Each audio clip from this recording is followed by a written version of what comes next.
Okay, let me go back a bit. You take over a position and you want to find out what has been the issues here. I knew a bit of it coming from the university, but I didn't know all of it. And I didn't want to pretend I knew all of it.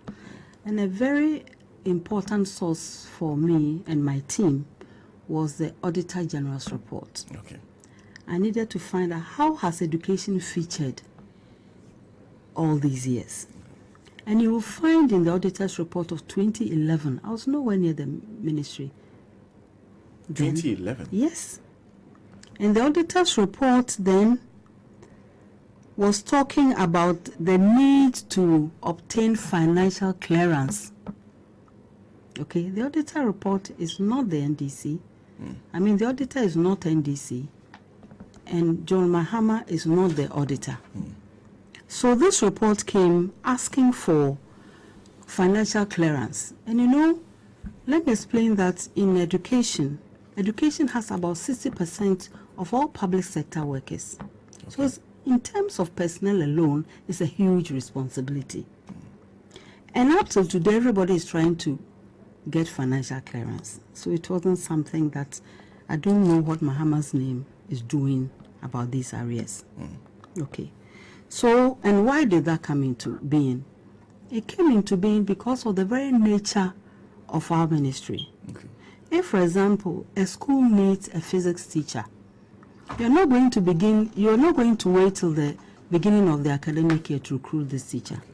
So our recruitment was of a certain nature. And then you also notice that because of that particular problem with recruitment and processes that lead to payment, sometimes there are delays in the system. In education, we are in the regions, we are in all the districts. So the person is in district A. He's been recruited into school B. The documentation will have to follow a long trail even to get to the finance section. Okay. I myself did a lot of visits to the schools. And I've met many people who come up and say, oh, Badma, I've been employed for 6 months. I've been employed for a year. 18 months. I saw one in a small school, I think in Upper East. For 18 months? Yes. And he has not been paid. And I said, but how is any of us going to survive if we have not been paid for a month? And this young person, what's he supposed to do? So then you ask, do you have an appointment letter? Sometimes yes, sometimes no. So you know that if this person is not even known in the ministry, if this person, how do we even forward his name anywhere else for him to be paid? Okay. So it was an initiative of the Auditor General to bring some synchronization into our recruitment system. Yes, so fast forward to 2013. One of the things my administration and I did, we instituted a quarterly meeting with all the unions. So every quarter, sometimes we'll meet twice depending on what was going on. Why did I see it prudent to do that? Because I remember walking to the ministry and immediately being hit by a strike, and I didn't know what was going on. So I said, okay, whilst we try to resolve that problem, why don't we create a platform to listen to them? What are the issues running? How can we help to resolve these issues just so that we don't disrupt the academic year? Okay, so that was an initiative by my administration and myself. Quarterly meeting. And I chaired it myself until my 2 deputies were appointed. Okay. And I devolved it to them. Okay, so once in a while I'll sit in. They'll also report this, what we've done. We had a very good working relationship. And it was during one of those meetings that the union said, this particular regulation about the financial clearance and so on is really not working in our favor. We listened to them. So I made a request to the Auditor General that this is our problem. People have been teaching for a while and so on and so forth. And that the 3-month payment that you are recommending to the finance ministry until everything has been sorted out is not helping some of them. So what do we do? And the Auditor General was very, very sympathetic. Actually, he helped us to develop a template, which we sent to all the districts. Whoever has a problem, fill this form. These are the documentation we should attach for payment to be effected. So the actual payment started in 2014. Remember, we came in 2013. Okay. So part of the beginning of our work was to ensure that we have put things in order to make sure that the ministry could run as smoothly as possible. So he helped us do this, and I remember that the first set of documents we sent was about 14,575. So first, we wrote to all the districts, and they brought the big sacks of the documents. We painstakingly arranged them in order. Weekends, Sundays, every time we were in the office. It was a lot of work, I guess. It was a lot of work, but it was work that needed to be done. You are not putting an unwilling teacher in a classroom. It's the children who will suffer. You are not putting somebody who is aggrieved in front of children. What kind of teaching will take place? So out of this list, we send them back to the Auditor General to cross-check. And out of the 14,575, we had validated 6,268 who were paid immediately. Okay. The rest were rejected, sent to us, and we painstakingly went form by form what was missing, what had not been properly done, so that the applicants will correct the mistakes. So every time we did this, let's say if we did it in December, by end of January, they will be paid. So we started a system. And how did we set up this validation process? We brought anyone who had anything to do with the payment of this bill, of the arrears. Fair Wages were there, Ministry of Finance, Attorney, Auditor General was there, accountant, and so on. All those people were there. Ministry of Education, GES, everybody. And we camped them at Mensvik Hotel. And of course, the unions were there. And I remember, the unions had become so frustrated. They would say, no, they don't want to join because we'll come and tell them something. I said, no, you have to be there. If your members trust you, then you have to be there. And they came. The things we saw were many, too many to discuss at this platform. But the important thing was that the process was in motion. If the forms came, there was a problem, we sent them back. Somebody didn't add a certificate, somebody didn't add a letter of appointment, whatever it was. Whatever it was that was missing would be included so that the person would be paid. So if you say 2016 to 2012 to 2016, the assumption shouldn't be that nobody was ever paid. Okay. There's nothing like that. Maybe there were a few people still left along the years that were not paid. And now their work is out. Their payment is outstanding. We also heard that 49 million Ghana cedis had been released. I was happy to hear that. So finally, this matter is going to be put to rest. But what did we see? It was a document dated September of this year, and it was supposed to pay for arrears of 17 to 19. Yeah. And I said, grants and so even this government also had arrears, because this is not 2017, nor 2018. So all I'm saying is that we saw there was a problem, we took the initiative, we put the structures in place to try and solve the problem. So from 2014, you were paying thousands of teachers that whose documents were validating. So you said the first payment was about 4,000 teachers. No, the first set of documents that were submitted from the regions was about 14,575. And out of this number, the Accountant General, the Auditor General approved 6,268. Okay. So we needed to know, so how about these people? The other ones. But they did a good job. They told us there's a problem and so on and so forth. It was a general summary. So we had to break it down to applicant by applicant, so that, you see, that will speed up the system. If we just write a letter to the district that, oh, some have not done this, some have not done that, doesn't help them. Okay, so, and we got a lot of cooperation from the districts, we got a lot from the regions. Everybody came on board, and we tried to solve the problem. It must have been, you were personally involved in this. Of course, as minister, you should be. Or as minister, I was. And I was interested in the welfare of the teachers. As I said, what's the point of putting an angry teacher in front of children? In front of children. You must look at the children's faces and imagine they are yours. Is that what you're going to do to your own children? If you can't do that to your own children, why do you want to do it to another person's children when they have entrusted their children to you?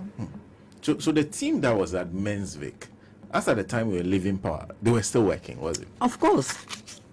They were still working. But what I heard during the campaign time, maybe it's an allegation, was that, oh, none of this was necessary.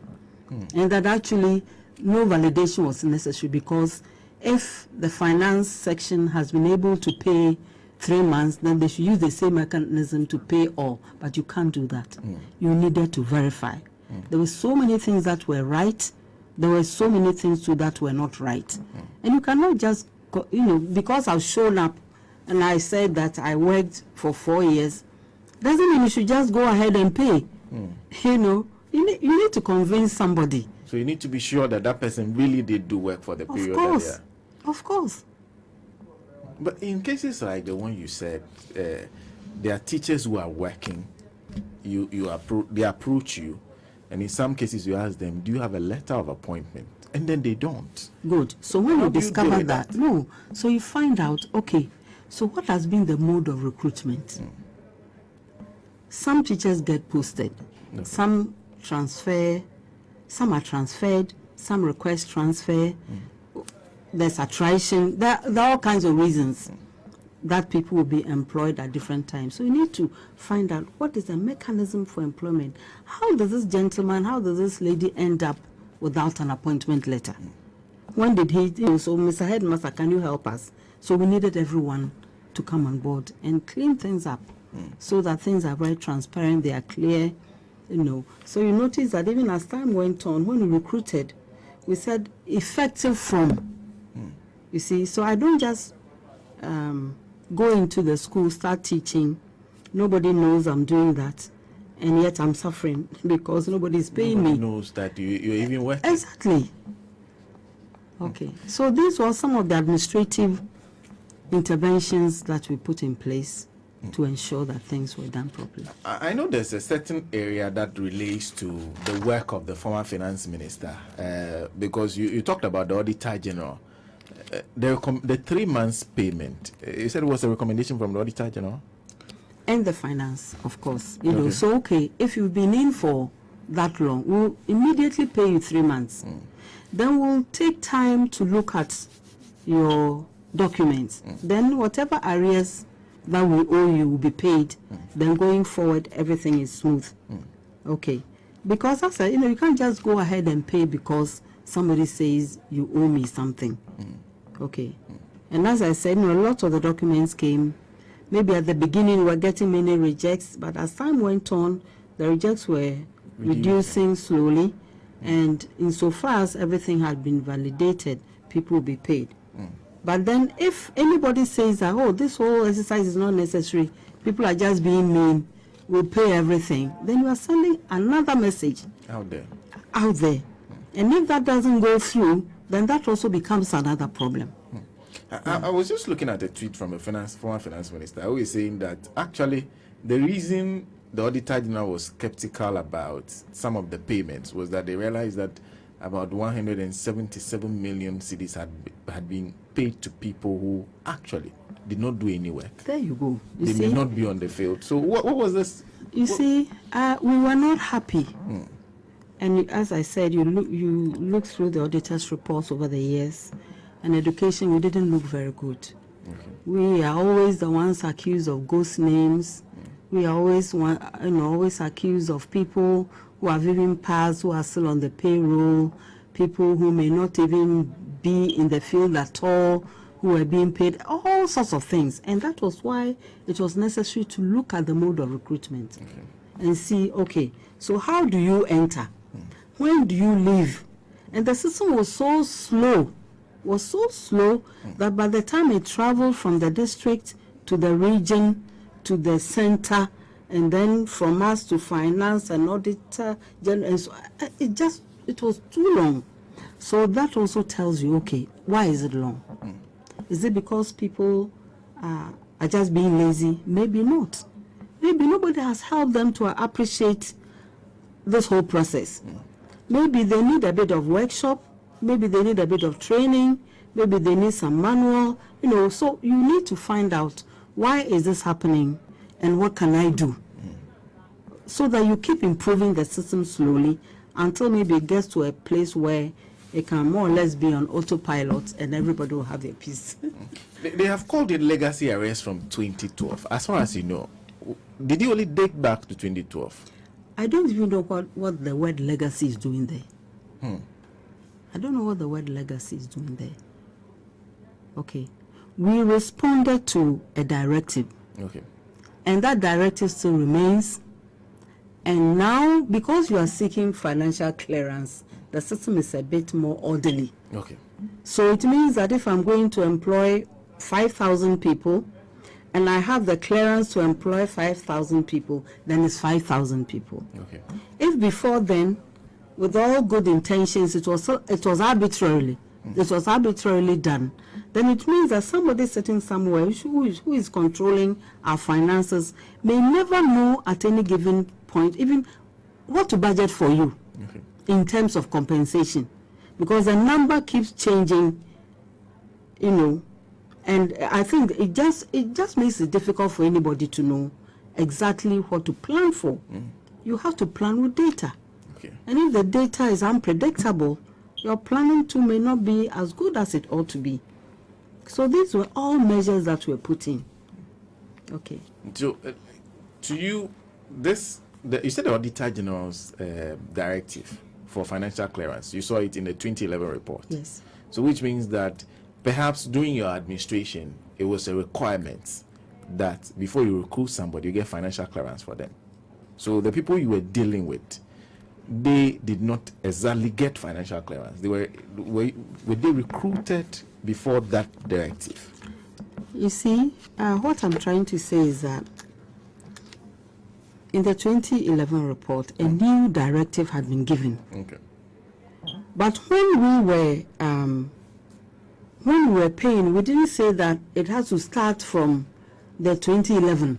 We had all kinds of arrears we inherited. We never made noise about it. My transfer grant has not come from this date, and so on and so forth. You inherit liabilities, you inherit assets. Okay, so they are our teachers at the time. And if they have issues, they have worries, you're not going to say, oh, that was in this person's time, and therefore, and so on and so forth. That was not the approach we took. The approach we took was that there's a problem, let's see how best we can resolve it. That was all. And based on the rate at which you were doing the validation, the payments, do you think that those payments should have been done with by now? In fact, I'm surprised that we are paying 17 to 19 and we still have arrears from 12 to 16. That's all I can say. You're surprised? Of course.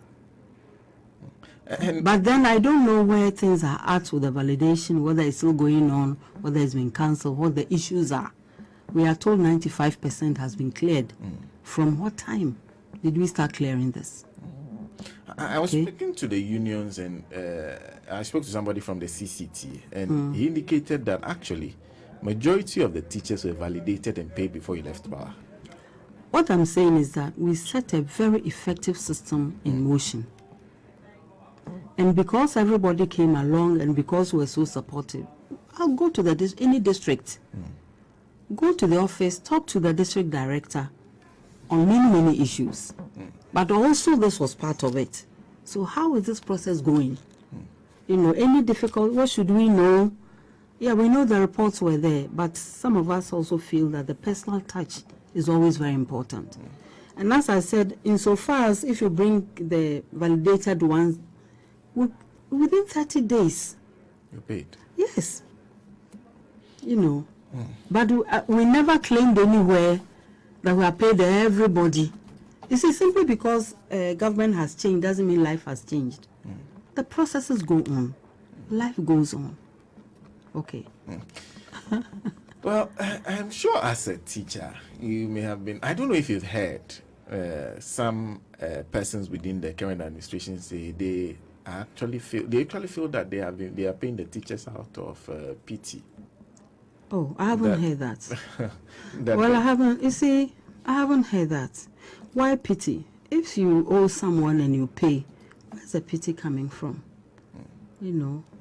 Teachers are not, I have not heard it, but I don't think I'll be happy to hear that you are paying somebody you owe out of pity. But isn't that, I think, I don't know the word to use, somehow integrated in the fact that it is being called Mahama arrears? That there's a feeling within this administration that these are things that the former administration left. So they feel that it should be their problem, not ours. Oh, is that why? Oh no, I hope not. But if it is, then I'll say that it's a pity. That's when I'll use the word pity. I think it's a pity to say that we have, ordered textbooks for students, and you are not going to let the students use the books because they were ordered during Mahama's time. No, I don't think we should be running a country like this. I don't think so. Well, so you are listening to me speaking to former Minister of Education, Professor Jenana Opoku Agyeman. We're just talking about the issue of the arrears, which has taken a different dimension. Now, maybe a few comments from you on what has happened subsequently. Currently, the teachers have been forced to call off their strike because of a court order. What do you think? What do you make of the whole development, the way it has played out in terms of government and the teachers, and then now the teachers being forced to go back to classes, and some of them even indicating that if you force us to teach, you see what will happen? You see, none of this, I think, we shouldn't get to a level where the people we have entrusted to do any job, no matter what, will say, okay, if that's what you are saying, then you'll also see what you are doing. No. The work should be done properly in a friendly atmosphere. It is a human problem. Conflicts are bound to arise. In our time, how many strikes didn't we have? How many strikes didn't the unions hit us with? Even when we were in the middle of negotiation. But it's a human situation. Okay, yes, I think the application of force, if that is what was done, is done when you've exhausted all manner of persuasion. Okay, which needn't be that way. So if they are on strike, I don't think going on strike by itself is an illegal thing. But there are processes you go through to express this or to resort to this industrial action. So if the processes have been followed, I don't think there should be any problem. If the processes have not been followed, as I said, in our time too, it wasn't always that the processes were followed. But we talk to them. But it's a question of leadership style. And you cannot prescribe a style for anybody. So if the result is what we like, then we can continue with that style. If we don't like it, then we need to review how it is that this has come about. And so with the issue of style and approach, you have had to, I think you have had to respond to him a couple of times. To respond to your successor? No. You've not responded to him before?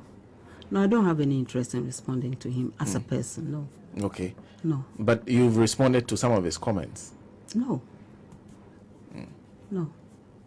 Not even when he suggested in some cases that maybe I should put it this way.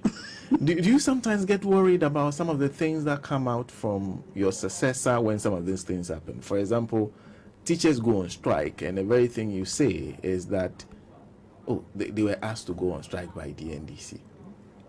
Well, Do you get worried about? I don't get worried. I get surprised. Yeah, I get surprised.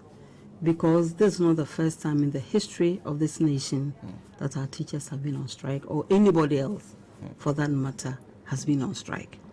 So the response is that, oh, it's not on their own initiative, but it's on somebody else's initiative. And we have a new curriculum that is engaging, or that purpose to get students to be innovative and creative, and the teachers themselves cannot be innovative. You see the irony? Yeah, so for me, it is within this irony that my surprise comes. And really, I mean, what haven't we been blamed for? Even look at this messy, school placement. Yeah. What we learned was that, it was President Mahama who went around the nation and found out from the various homes which children didn't have placement, and bussed them all to the Blast House Square and ordered them to faint. Can only surprise you.